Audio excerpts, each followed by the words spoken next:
maintenance. One is after you've been out for a ride, so quite simply because the product is made of marine steel, soap and water. So if you can ensure that when you return, whether it's sand, snow, mud, then either hose down or wash down with soap and water. That's all you need to do. But there's a little bit more maintenance that I would like to point out to you. So if we start with the front wheel. The front wheels require the minimal amount of maintenance.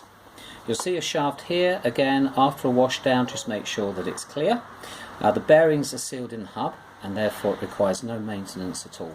Only other thing is to look for any movement in nuts and bolts. Quite simply, that's all you need to do on the front wheels. If we move to the rear wheels,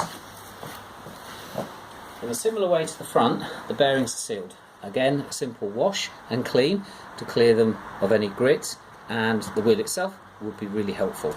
The only other thing you need to keep an eye on with an Allen key are the locking nuts on either side. My recommendation is, if you're using the carriage on a regular basis, a weekly check to make sure that they're tight. Other than that, marine steel requires no further maintenance. If we come to the brakes at the rear, as they are moving parts, simply make sure that there is free movement. If any 3-in-1 oil typically is required here to give it quite simple movement, that can be done on a regular basis, and just make sure the catch will hold the brake. The only other wearing part is the brake pad itself, and these are brake blocks. And you can look at those and see what wear might occur.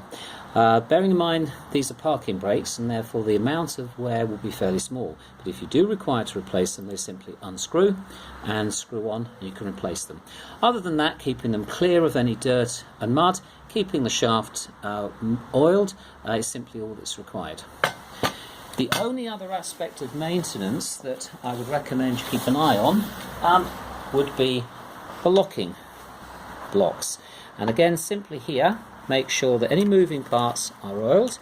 So here, as well as the hinge over on the top here, to make sure that you've got free movement of the block. Wiping it down and keeping it clean will ensure that it's going to be safe and usable.